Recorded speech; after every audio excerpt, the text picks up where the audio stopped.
Stephen Colbert revealed a startling detail live on air. A report emerged claiming it confirmed Barron's actual mother, whose name begins with the letter I. The studio fell into silence. The audience reacted with disbelief, and the president appeared visibly unprepared. What followed stunned everyone watching. It started like any typical night on The Late Show. The audience was seated, talking softly, holding drinks, and waiting for the familiar energy Stephen Colbert usually brought. Viewers expected humor, stories, and some witty commentary, but no one foresaw what was about to unfold. Without warning, a side door on the stage opened. A wave of curiosity swept through the room, quickly turning into collective astonishment. Walking toward the desk with authority was President Donald Trump. For a brief instant, the audience froze. Some whispered to each other, unsure of what they were witnessing. Others remained still, eyes wide. The atmosphere shifted, heavy with tension and anticipation. This was not a routine guest appearance. It was the president arriving in a completely unexpected manner. Trump moved with his familiar, confident stance, a slight smile on his lips. He acknowledged the crowd, which responded with mixed reactions. Some applause, some murmurs, and hesitant cheers. His presence immediately changed the tone of the show. What had been intended as a relaxed evening now felt uncertain and unpredictable. Trump did not take his seat immediately. He raised his hand slightly and spoke in his distinctive, assured voice. "I'm here to address some strange rumors," he said. The studio quieted instantly. Conversation ceased and attention focused entirely on him. The phrase strange rumors hung in the air. No one knew exactly what he meant. Were these rumors political, personal, or something else entirely? The uncertainty only heightened interest.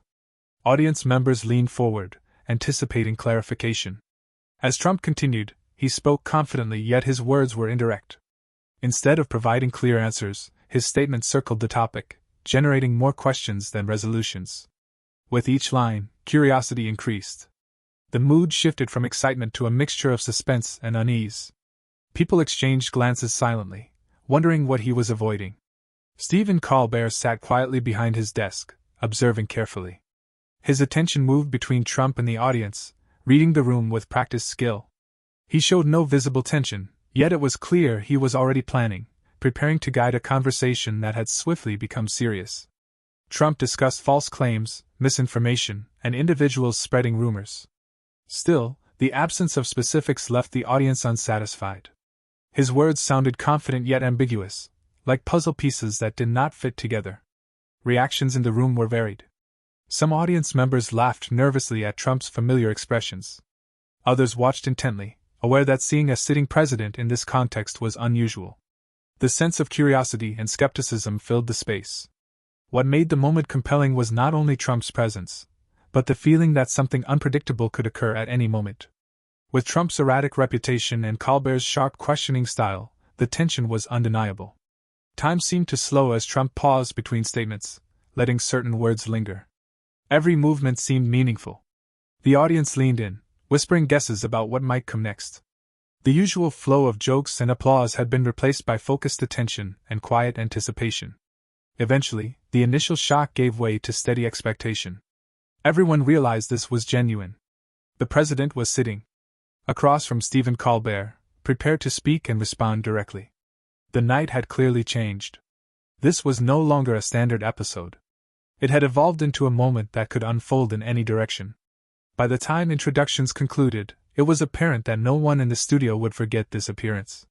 Trump's arrival had set a tense atmosphere filled with unanswered questions. The audience waited quietly, anticipating what would come next. After the initial shock subsided, a heavy stillness filled the room. The audience had adjusted to the president's presence, yet they were now waiting for substance. This was Colbert's moment, and he understood it. He skipped casual chatter and went straight to a question many were thinking. Leaning forward, he fixed his gaze on Trump and spoke steadily. "Mr. President," he said, "what is your relationship with Ivanka Trump really like?"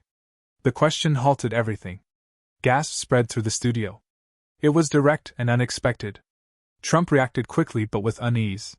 His usual confidence wavered. He smiled awkwardly and chuckled lightly. "Stephen, Ivanka, and I have a very strong relationship, a great relationship. There are many false stories circulating. Very unfair," he said, attempting to appear relaxed. Though his tone suggested defensiveness, Colbert did not move on. He sensed the tension rising and pressed forward, choosing his words carefully. Trump continued speaking, shifting topics, highlighting achievements, and dismissing rumors. Yet his responses avoided the question itself. The audience noticed the evasions. Colbert remained composed, observing every pause and expression. With each moment, the tension escalated. Colbert spoke again calmly. "I'm trying to understand," he said. "Because the way people describe it, it seems complicated." Trump laughed again, a nervous reaction that did not go unnoticed. He tried to redirect the discussion to familiar talking points, but the question remained unanswered. Each attempt to deflect drew even more attention to it. Colbert allowed the silence to work. The pauses lengthened and the room felt smaller. Trump shifted in his seat, searching for a response that would satisfy without revealing too much. The audience sensed the change. This was no longer a casual interview. It was a careful exchange between pointed questioning and avoidance. Finally, Colbert leaned back slightly, still composed. He had achieved his aim. The audience remained focused, aware that the discussion had reached a turning point. Trump's answers raised more questions, and Colbert had guided the conversation to a point where further revelations seemed inevitable. By the segment's end, the question itself left a lasting impression. Every pause felt weighted, each second heavier than the last. Trump, seated across the desk, appeared visibly unsettled. The confident smile he had worn earlier had vanished. In its place was tension in his jaw and a brief flicker of doubt in his eyes. He had faced difficult questions, criticism, and intense pressure many times before. But this situation was different. This moment had been carefully orchestrated, and for the first time that night, he was no longer directing it. Colbert took a measured breath and slowly opened the envelope, allowing the paper to settle naturally in his hands. He did not rush to reveal the contents. Instead, he gave the audience space to imagine what might be inside. Every gaze in the studio followed his movements, every mind racing through possibilities. The suspense was intense yet captivating. People could sense the importance of what was coming, and it held their full attention. At last, Colbert broke the silence. His voice was calm, almost relaxed, yet carried clear weight. He stated that the report confirmed Barron's actual mother, and that her name began with the letter I. The response was immediate. The audience collectively held its breath as whispers moved through the room. Eyes widened, expressions froze, and several heads shook in disbelief. Few had expected the revelation to be delivered so directly and deliberately. Even those skeptical of the show's boldness were caught off guard. Trump's expression shifted sharply. The composed, unshakable look he had maintained since stepping on stage disappeared. His face flushed, color rising in his cheeks. For the first time that evening, he appeared exposed. The statement had struck a nerve and he struggled to regain control.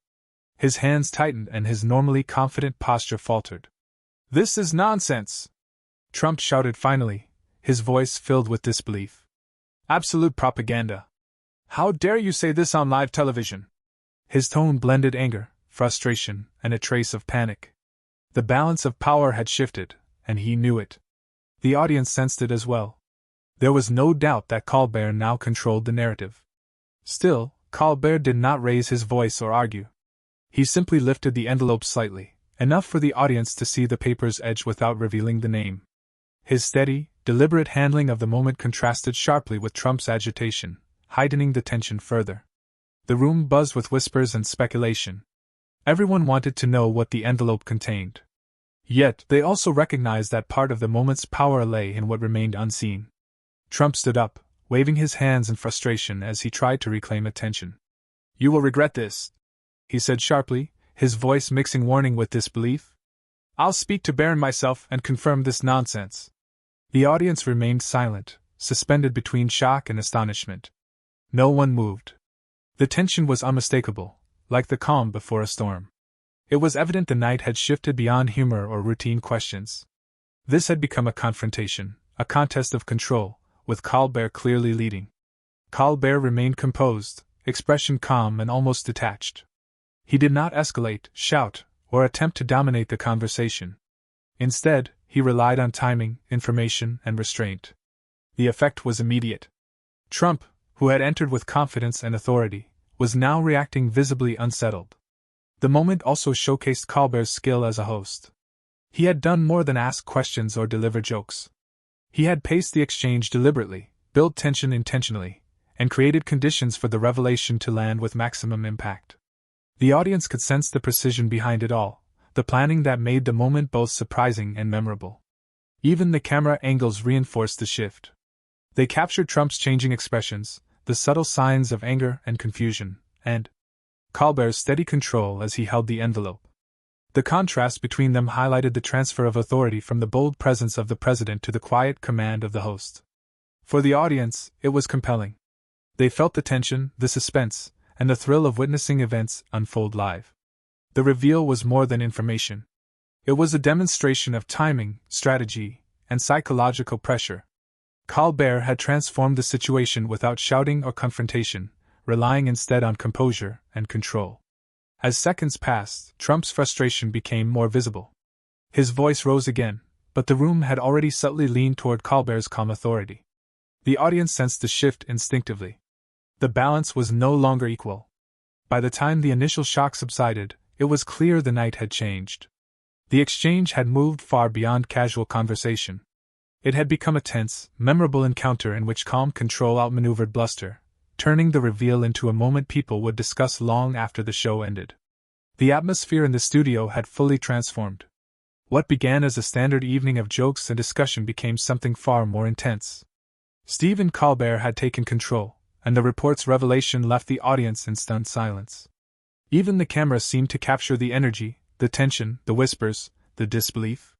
All eyes were on the president, who now appeared to navigate an unpredictable situation.